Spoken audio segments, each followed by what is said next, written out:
Breaking news చూస్తున్నాం. AP శాసన మండలిలో రచ్చ జరిగింది. మొత్తానికైతే వైసీపీ వర్సెస్ కూటమిగా మారింది. అక్కడే మాటల యుద్ధం. అయితే లడ్డూకు సంబంధించి ఏకపక్షంగా మాట్లాడుతున్నారు అని, చర్చకు అనుమతించకుండా వారే నిర్ణయం తీసుకుంటున్నారు అని బొత్స సత్యనారాయణ ఆగ్రహం వ్యక్తం చేశారు. దేవదేవుడు అన్నీ చూస్తున్నాడు అంటూ కూడా ఆయన ఆగ్రహం వ్యక్తం చేశారు.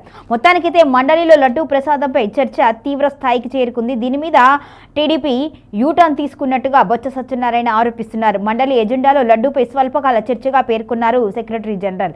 తీరా చర్చ వచ్చేసరికి మాత్రం మినిస్టర్ స్టేట్మెంట్ ఇస్తారు అంటూ యూటర్న్ తీసుకుంది. మంత్రి స్టేట్మెంట్ ఇస్తారు అంటూ మంత్రి పయ్యావుల ప్రకటించారు. ఇక స్వల్పకాలిక చర్చలో మంత్రి స్టేట్మెంట్ ఇవ్వడానికి వీల్లేదు అని స్పష్టం చేశారు శాసన మండలి చైర్మన్. తిరుమల లడ్డూ అంశంపై చర్చ ఎందుకు భయపడుతున్నారు అంటూ కూడా బొత్స సత్యనారాయణ నిలదీశారు. అబద్ధాలు, దుష్ప్రచారం, దోపిడీ చేసిన వారిని దేవదేవుడు క్షమించడు అంటూ కూడా ఆయన ఆగ్రహం వ్యక్తం చేశారు. తిరుమల లడ్డూలో జంతువుల కొవ్వు కలవలేదు అని సిబిఐ తేల్చి చెప్పింది అని, సభ ప్రారంభమైన మొదటి నుంచి చర్చకు డిమాండ్ చేస్తున్నాము అని పేర్కొన్నారు. లడ్డూపై చర్చించాలి అని వాయిదా తీర్మానాలను కూడా ఇచ్చాము. చర్చ జరిగితే నిజాలు బయటపడతాయి అనే పారిపోతున్నారు కూటమికి సంబంధించిన నేతలు అంటూ కూడా ఆరోపించారు.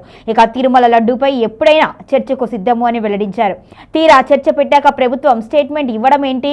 హెరిటేజ్ ఇందాపూర్ మధ్య సంబంధం ఉందా లేదా? మీ దోపిడీని ఆ దేవదేవుడు చూస్తూ ఊరుకోడు. టీటీడీ చరిత్రలో ఎప్పుడైనా తొక్కిసలాట జరిగిందా? ఎప్పుడైనా టీటీడీలో తొక్కిసలాట జరిగి భక్తులు చనిపోయారా? ఇక సీఎం కుర్చీపై ఉన్న శ్రద్ధ దేవుడి మీద, దేవాలయాల మీద లేదు అంటూ కూడా బొత్స సత్యనారాయణ తీవ్ర స్థాయిలో ఆగ్రహం వ్యక్తం చేశారు. మండలిలో లడ్డూ అంశంపై మాట మార్చింది ప్రభుత్వం అంటూ కూడా ఆగ్రహం వ్యక్తం చేశారు. చర్చ లేకుండా ప్రకటన మాత్రమే చేసేందుకు ప్రయత్నం చేశారు అని, లడ్డూ అంశంపై ప్రకటన చేస్తాము అని మంత్రి పయ్యావులు వెల్లడించారు అని ఆయన వెల్లడించారు. ఇక చర్చ జరగాలి అంటూ వైసీపీ సభ్యులు డిమాండ్ చేశారు, నినాదాలు చేశారు. మంత్రి ప్రకటనకు సంబంధించి తనకు సమాచారం లేదు అని చైర్మన్ కూడా చెప్పుకొచ్చారు.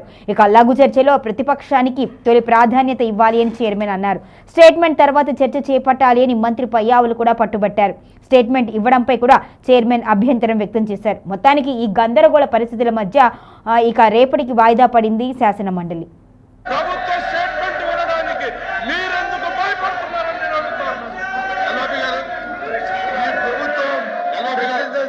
పారిపోతుంది. ఇంతవరకు చెప్పినన్ని కూడా సత్యతరమైనవి అబద్ధాలు, దోపిడీ కోసం వాళ్ళు హెరిటేజ్కి వచ్చి దోచిపెట్టడానికి కోసం ఈ అంశాన్ని తీసుకొచ్చారు.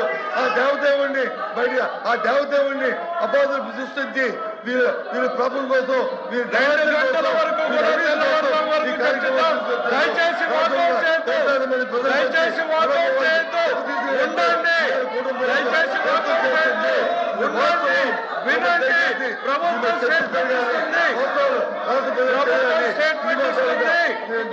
ప్రభుత్వం స్టేట్మెంట్ ఇస్తుంది, వినండి, చర్చిద్దాం.